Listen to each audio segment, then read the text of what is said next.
শরীরের চামড়াগুলি এমনিতেই যেন খসে খসে যায়, রক্তে রঞ্জিত হয়ে যায়।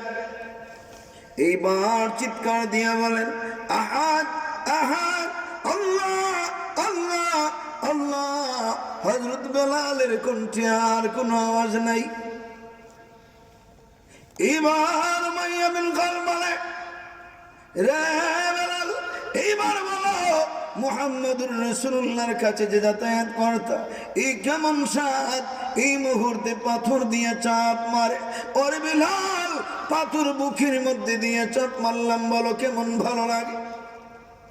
এইবার উমাইয়া বিন খালফের কথা হবে হযরত বেলাল জানায়া দেন, ও আমার মনিব উমাইয়া বিন খালফ, আরবের পাথর দিয়ে বুকের মধ্যে আমাকে চাপা দাও। এইবার জানায়া দেই, উহুদ পাহাড় যদি এই মুহূর্তে আমার বুকের মধ্যে আনা হয় আর আমাকে চাপ দেয়া হয়, উহুদ পাহাড়ের চাপ আমি সহ্য করতে পারবো, তবে মনিব আমার হৃদয় থেকে রাসূলুল্লাহর নাম ছাড়তে পারবো না। সুবহানাল্লাহ। আমাকে মারতে পারেন, শরীরে আপনার দূর চলতে পারে, হৃদয়ে সঁপে দিয়েছি আমার আল্লাহর নামে। ও মনিব আমার, আপনি মারতে পারেন মারেন, আমিও মরতে পারি, তবে জেনে রাখো যার জন্য আপনি আমাকে মেরেছেন, এই পথ থেকে বঞ্চিত করানোর জন্য সব রাস্তা যদি বন্ধ হয়ে যায়, তবে জেনে রাখুন আমি আমার আল্লাহর পথেই চলবো, বিকল্প কোন পথ আমি বাছাই করে নিব না।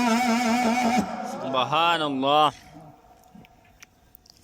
শরীরের চামড়া নাই, গোশত নাই, খসে গিয়েছে, খবর পৌঁছে গিয়েছে। আবু বকর কান্দেন, রাসূলুল্লাহর কাছে গিয়ে বলেন, হুজুর আপনি কি জানেন আপনার বেলালের অবস্থা? রাসূল বললেন, বলো। হুজুর এই এই অবস্থা। রাসূল কান্দেন, পারবে আবু বকর এই মুহূর্তে আমার বেলালকে আমার কাছে আজাদ করে দিতে? তিনি বললেন, হুজুর আমার জন্য দোয়া করেন, আমি চেষ্টা করব। গিয়েছেন উমাইয়া বিন খালফের কাছে। ওই কে? কয় হাফসার গোলাম, মুহাম্মদের নিকট যাতায়াত করতে এই জন্য শাস্তি দিচ্ছে। তিনি কান্দেন, মানুষ কি ভাবে মারে? কয় দরদ লাগলে নিয়ে যাও। তিনি বললেন, বলো কি দিয়ে নিয়ে যাব? কয় এই যে একটি খেজুরের বাগান, এইরকম 60টি খেজুরের বাগান যদি দিতে পারো তাকে তোমাকে দিয়ে দেব।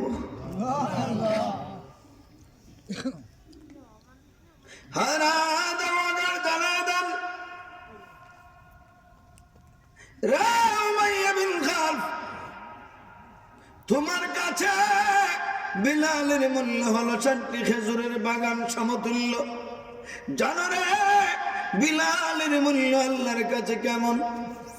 এই পুরোটা দুনিয়া একবার নয় 1000 বার যদি বিক্রি করা হয়, হযরত বিলালের এক কানি চুল মোবারক কিনা সম্ভব না। সুবহানাল্লাহ। কারণ কি? যে বিলাল তিনি আল্লাহর সন্তুষ্টির জন্য সব উজাড় করে দিয়েছেন, ঠিক কি না? আল্লাহকে পাওয়ার জন্য সব উজাড় করে দিয়েছেন। আর আল্লাহ বিলালের মর্যাদা বাড়িয়ে দিয়েছেন। যেই রকম ইসলামের জন্য রক্ত ঢেলে দিয়েছো, তোমার রক্ত বৃথা যাবে না বিলাল। তোমার এই রক্ত কিয়ামত পর্যন্ত আমার উম্মতের কাছে মহব্বতের জিনিস হয়ে থাকবে।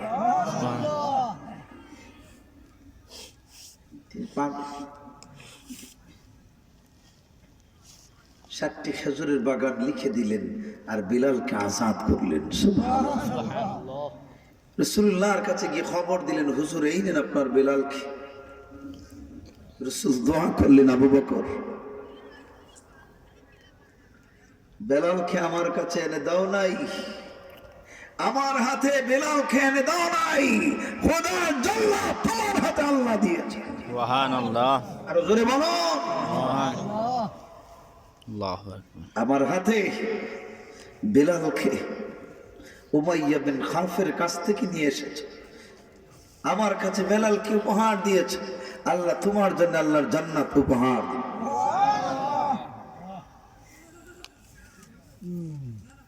রাসূল আবু বকরের জন্য দোয়া করলেন, আর বেলালকে বললেন, বেলাল চিন্তা করো না, তোমার এই রক্ত আমার উম্মত কিয়ামত পর্যন্ত ভুলবে না।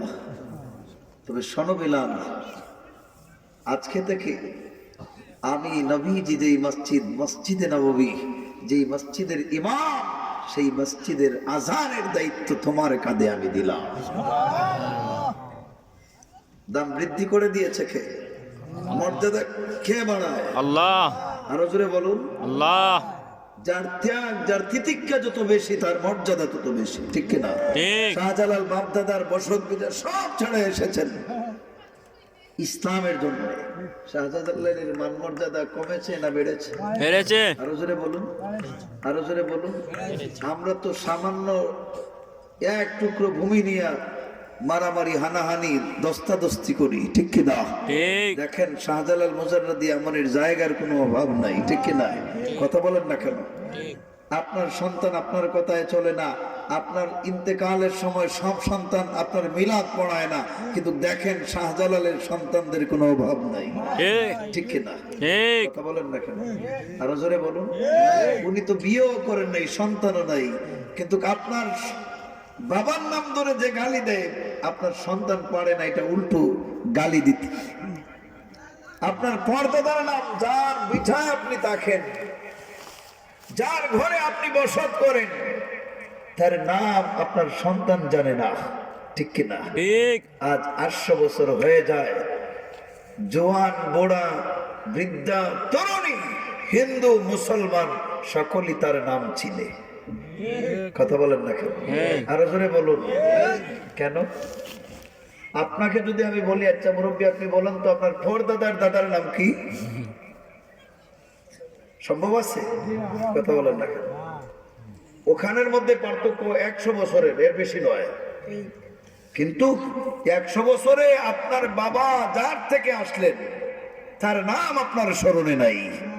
800 বছর হয়ে গিয়েছে, শাহজালালের বংশ বুনিয়াদের নাম আপনার জানা। কেন? কারণটা কি? তোরা আল্লাহর পথে চলেছেন, এই জন্যে এদের স্মৃতি আল্লাহর কুদরতি ইতিহাসে সোনালী অক্ষর আল্লাহ লিখে দিয়েছেন। এইটাই হলো দিনের পথের সার্থকতা, এইটাই হলো দিনের পথের সার্থকতা। আমার নবী আবু বকরকে বললেন, আবু বকর চিন্তা করো না। বেলালকে বললেন, তোমাকে দায়িত্ব দিলাম আজানের। বিলাল আজান দেয়। এই যে কাফেররা তাকে আঘাত করেছে, আল্লাহ আল্লাহ আহাদ আহাদ বলতেন, তার এই জিহ্বার মধ্যে অনেক আক্রমণ আঘাত করেছে, যার দরুন হযরত বিলাল তিনি শিন যে উচ্চারণ করতে পারেন না হরফ, আশহাদুর জায়গায় আসাদু বলতেন। কাফেররা তামাশা করে বেলালের আজান শুনে, কয় দেখেন মোহাম্মদ হাফসার একটা গোলামকে আজান দেওয়ানোর দায়িত্ব দিয়েছে। সাহাবীরা এসে বললেন, হুজুর এই দেখেন কাফেররা নানা ধরনের মন্তব্য করেছে। রাসূল বললেন, তাহলে কি করা যায়? তারা বললেন, হুজুর আজানের দায়িত্ব থেকে কি বেলালকে সরানো যায় না? আর নতুন একজন মুয়াজ্জিন কি নিয়োগ করা যায় না? রাসূল বললেন, তোমরা বলো কাকে নিয়োগ করব? সবাই বললেন, হুজুর আবি মাহজুরার কণ্ঠ সুন্দর, ওনাকে যদি দায়িত্ব দেওয়া হয় তাহলে আজান সুন্দর হবে। দায়িত্ব দেওয়া হলো। এখন ফজরের সময় আজান দিতেন, আবু মাহজুর আজান দিয়েছেন, এখন তো আর রাত পোহায় না। সুবহানাল্লাহ। রাত পোহায় না। সাহাবীরা এসে রাসূলুল্লাহর কাছে বললেন, হুজুর আজান তো দিয়েছেন ঠিক, এখন তো বিলাল আজান দিলে রাত পোহায়, আর আবি মাহজুর আজান দিলে রাত ঘনায়। জিবরাইল বলেন, হুজুর না, আপনার মসজিদে আজকে আজান হয় না গো নবী। নবী বললেন, রে জিবরিল, আমার মসজিদে যিনি আজান দিয়েছেন তার নাম হলো আবি মাহজুরা। এইবার জিবরিল বলেন, হুজুর আপনার বিলাল যখন আজান দিতেন গো নবীজি, বিলালের কণ্ঠ শুধু দুনিয়ায় নয়, সাত আসমান পার হয়, ৭০,০০০ নূরের পর্দা পার হয়, ডাইরেক্ট আল্লাহর আরশে মুআল্লায় তোর আজানের শব্দ চলে যেত গো, আওয়াজটুকু চলে যেত। আজকে আপনি মাহজুরের কণ্ঠ তো কেউ শোনে নাই। এই জন্য নবীজি গো, যদি রাত পোহাতে হয় বিলালকে দিয়ে আপনি আজান দেন। সুবহানাল্লাহ। রাসূল বললেন, সাহাবীরা শুনেছ না? এই মুহূর্তে জিবরিল এসে আমাকে বলেছেন যে রাত যদি পোহাতে হয় বেলালকে দিয়ে আজান দেওয়াতে হবে। রাসূল ডাকেন, বিলাল আজান দাও। মর্যাদা কে দিয়েছেন? আল্লাহ। আরো জোরে বলুন, আল্লাহ। তিনি জীবন দেওয়ার জন্য প্রস্তুতি নিয়েছেন। আর আল্লাহ বলেন, তোমার জীবন আমার জন্য দিয়েছ, আমি তোমার মর্যাদা বাড়িয়ে জান্নাত তোমাকে উপহার দিলাম। এবার বিলাল আজান দিয়েছেন, এখন রাত ফর্সা হয়েছে। সুবহানাল্লাহ বলবেন? কষ্ট হচ্ছে আপনাদের? শেষ করছি। এখন রাসূল যখন ইন্তেকাল করলেন, রাসূল পাক ইসলাম ইন্তেকাল করার 6 মাস পর নবীজির ইন্তেকাল শেষ করে দিচ্ছি, একটু ধৈর্য ধরেন, কুয়াশা খুব বেশি। রাসূল পাক ইসলামের ইন্তেকাল যখন হলো, বেলাল পাগল পাগল পাগল পাগল কাহাকে বলে? তিনি এই দেশে আর থাকবেন না। না, রাসূলুল্লাহর স্মৃতি যেই দিকে তাকাই সেই দিকে রাসূলের স্মৃতি আমার চোখে পড়বে, আমি টিকে থাকতে পারবো না। আত্মহত্যা করা মহাপাপ না, রাসূল তার স্মৃতি আমি ভুলতে পারবো না। আমার চোখ জোড়ে রাসূলের স্মৃতি, সুতরাং রাসূলকে যদি আমার চোখ দেখে না, এই শহরে আমার আর থাকা হবে। চলে গেলেন তিনি শামে।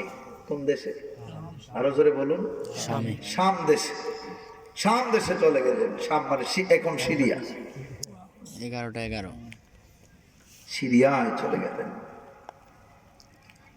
6 মাস পর স্বপ্নে দেখেছেন, রাসূল বলছেন, বিলাল তোমার কি মনে চায় না আমাকে দেখার জন্যে? রাসূলকে স্বপ্নে দেখা ভালো না খারাপ? ভালো। মান রাআনি ফিল মানামি ফাকাদ রাআনি ফা ইন্না শাইতানা লা ইয়াতামাত্তালু আলা সূরাতি। রাসূল বলেছেন, যে কেউ আমাকে স্বপ্নে দেখবা মনে করবো আমি রাসূলকে বাস্তবে দেখেছি, সুবহানাল্লাহ। স্বপ্নে নয়। কেননা ফা ইন্না শাইতানা লা ইয়াতামাত্তালু আলা সূরাতি, কারণ শয়তান পৃথিবীর সকলের রূপ ধরতে পারে, আমি রাসূলুল্লাহর সূরত ধারণ করতে পারি। স্বপ্ন দেখার পর ঘুম থেকে উঠে দৌড় শুরু করেছেন মদিনার পথে। কোন দিকে? মদিনায় যখন আসলেন, মানুষ পাগল, হায় হায় 6 মাসে বিলাল এসেছেন। বিলাল যেহেতু এসেছেন, মনে হয় রাসূল আজকে আসবেন। খবর পৌঁছে গিয়েছে হাসান আর হুসাইনের কানে। ও হাসান হুসেন, জানো রাসূলের বিলাল চলে আসছেন। এবার হাসান হুসাইন দুই ভাই পাগলের মতো ডাকেন, বিলাল কোথায় ছিল? 1 দিন 2 দিন 1 মাস 2 মাস নয়, বেলাল 6 মাস হয়ে যায়। এবার বেলাল যাও দাও, কোথায় ছিলে রে বিলাল? 6 মাস পর তুমি এসেছো, বলো রে বিলাল আমাদের নানাজান কোথায়? এইবার বিলাল কান্দেন। নবীর নাতি ইমাম হাসান আর হুসাইন রাসূলুল্লাহর কথা বলে আমাকে আর লজ্জা দিও না, এই জন্যই শহরে আমি থাকতে চাই না। সব বলে বিলাল 6 মাস ধরে তোমার কণ্ঠের আজান শুনি নাই। বিলাল মেহেরবানি করে একটা বড় আজান ফুকারো। বিলাল কান্দেন, না হাসান না, না রে হুসাইন না, আমি আজান দিতে পারবো না, কারণ আল্লাহ আমি আজান দিতাম, আমার চোখের সামনে থাকতেন আমার নবী মুহাম্মদ রাসূলুল্লাহ। আজ যে আমার নবী আমার চোখের সামনে নাই, আমি আজান কাকে আমি শোনাবো রে হাসান হুসাইন। এইবার দুই ভাই কান্দেন আর বলেন, ও বিলাল, মেহেরবানি করে আজানটা দাও। আমাদের মনে হয় তুমি যদি আজান দাও, আমাদের নানা জান রওজা মুবারক থেকে জামাতের জন্য আসবে। ওরে বিলাল, আজান দাও। নানা জান ঘুম থেকে উঠে যেই রকম তোমার আজান শুনে হুজরা থেকে ইমামতির জায়গায় আসতে, একটা বার আজান দাও। আমাদের মনের বিশ্বাস তুমি আজান দিলে রে বিলাল, আমাদের নানাজন রওজা মুবারক থেকে উঠে ও বিলাল ইমামতির জায়গায় নানাজন গিয়ে দাঁড়াবেন। সুবহানাল্লাহ। যখন আজান দিয়েছেন গোটা মদিনায় হুলস্থুল শুরু হল। 6 মাস পর বিলালের কণ্ঠ শুনলাম, মনে হয় আল্লাহর হাবিব মুহাম্মদুর রাসূলুল্লাহ তিনি চলে এসেছেন। মদিনার নারীরা, বৃদ্ধারা, তরুণীরা, যুবতীরা, যুবক, বৃদ্ধ, সন্তানারা সব দৌড় শুরু করেছেন যে বিলাল যেহেতু আজান দিয়েছেন, মনে হয় রাসূলুল্লাহ আজকে মদিনায় আসছে। সুবহানাল্লাহ। আজান দিয়েছেন ঠিক, আশহাদু আন্না মুহাম্মাদুর রাসূলুল্লাহ যখন বলবেন, অজ্ঞান হয়ে পড়ে গিয়েছে, অজ্ঞান হয়ে পড়ে গিয়েছে। হাসান হোসেন কান্দেন, বিলাল এত আজান দিলে কোনোদিন এরকম অজ্ঞান হয়ে পড়ল না, আজকে কেন অজ্ঞান হয়ে পড়লো? একটা বার উঠো বিলাল, উঠো। বেলাল তো ডাক শুনেন নেই, বেলাল ডাক শুনেন নেই। হাসান ডাকেন, বিলাল একটা বার উঠেন, উঠেন বিলাল, উঠেন। হুসেন বলেন, বিলাল উঠো, কিন্তু কার ডাক কেই বা শুনে। কানতে কানতে হাসান হুসাইন মদিনার সব দৃশ্য দেখে অবাক। হঠাৎ করে হযরতে বিলাল রাদিয়াল্লাহু তাআলা ঘুম থেকে উঠেছে। জিজ্ঞেস করা হয়, বিলাল এতক্ষণ আমরা ডাকাডাকি করি শুনো নাই, এখন তোমাকে কেই বা ডাক দিল আর কেনই বা উঠলে? বিলাল কান্দেন আর বলেন, তোমাদের ডাক আমার কানে পৌঁছে নাই, মদিনার কামলিওয়ালা নবীর ডাক আমার কানে এসে পৌঁছে গেছে। খালিক ने पहले अपने नूर बनाया, उस नूर अनवर के लाखों सलाम या